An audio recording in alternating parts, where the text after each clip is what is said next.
Hello friends, welcome back to our channel. இன்னைக்கு ஸ்டவ்வே on பண்ணாம டேஸ்டியான ஹெல்த்தி ஸ்வீட் ஈஸியா அதே சமயத்துல ரொம்ப குயிக்கா எப்படி செய்யலாம்னு பார்க்கலாம் வாங்க. இந்த ஸ்வீட் செய்யறதுக்கு ஒரு பவுல்ல 2 ஸ்பூன் நெய் எடுத்துக்கலாம். அது கூட 1/4 கப் சுகர் எடுத்திருக்கேன். இது நல்லா பவுடர் பண்ணி எடுத்துக்கோங்க.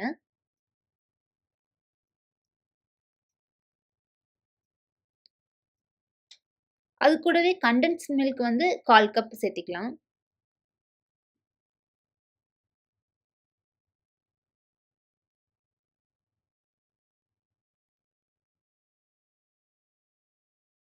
அடுத்து ஒரு பிஞ்ச் குங்குமப்பூவை ஒரு ஸ்பூன் பால்ல ஊற வச்சு எடுத்திருக்கேன்.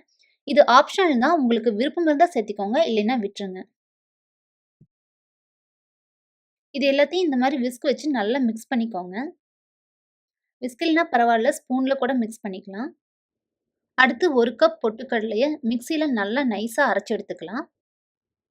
இப்போ இந்த மாதிரி நைஸா அரைச்சு எடுத்துட்டோம். இதையும் சேர்த்து இதில் மிக்ஸ் பண்ணிக்கலாம். கொஞ்சம் கொஞ்சமா சேர்த்து மிக்ஸ் பண்ணுங்க. எல்லாத்தையும் ஒண்ணா போட்டிங்கன்னா கட்டி கட்டியா ஆயிரும். இந்த மாதிரி நல்லா பிசைஞ்சு எடுத்துக்கலாம்.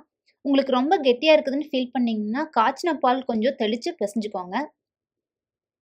இந்த மாதிரி உங்களுக்கு பிடிச்சமான ஷேப்ல செஞ்சுக்கலாம். இந்த ஸ்வீட் செய்யறதுக்கு 5 மினிட்ஸ் கூட ஆகாதுங்க. இது வேற ஒண்ணும் இல்ல. சின்ன வயசுல நம்ம அம்மா நம்மளுக்கு செஞ்சு கொடுத்த பொட்டுக்கடலை உருண்டையோட மாடர்ன் வெர்ஷன் தான். என்ன பண்றதுங்க? இந்த காலத்துல இந்த மாதிரியெல்லாம் டிஃபரெண்ட்டா செஞ்சு கொடுத்தா தான் சாப்பிடுறாங்க. இது பொட்டுக்கடலையில செஞ்சதுன்னு கண்டே பிடிக்க முடியாதுங்க. மில்க் ஸ்வீட் மாதிரி ரொம்ப சாஃப்ட்டா, டேஸ்டியா இருக்கும். பொட்டுக்கடலையில நிறைய ஹெல்த் பெனிஃபிட்ஸ் இருக்குங்க. ஸோ இந்த மாதிரி ஹெல்த்தியான ஸ்வீட் செஞ்சு சாப்பிடுங்க. Health is wealth. ஹெல்த்தியா சாப்பிடுங்க, வெல்த்தியா இருங்க. இந்த வீடியோ பிடிச்சிருந்தா லைக் பண்ணுங்க, ஷேர் பண்ணுங்க. நம்ம சேனலை சப்ஸ்கிரைப் பண்ணி மறக்காம பக்கத்துல இருக்க பெல் ஐக்கான் பட்டனை பிரஸ் பண்ணிருங்க. அப்பதான் நான் அடுத்து போடுற வீடியோவோட நோட்டிஃபிகேஷன் உங்களுக்கு உடனடியாக வரும். அடுத்து இன்னொரு இன்ட்ரெஸ்டிங் ரெசிபியோட உங்களை எல்லாம் மீட் பண்றேன். Thank you friends.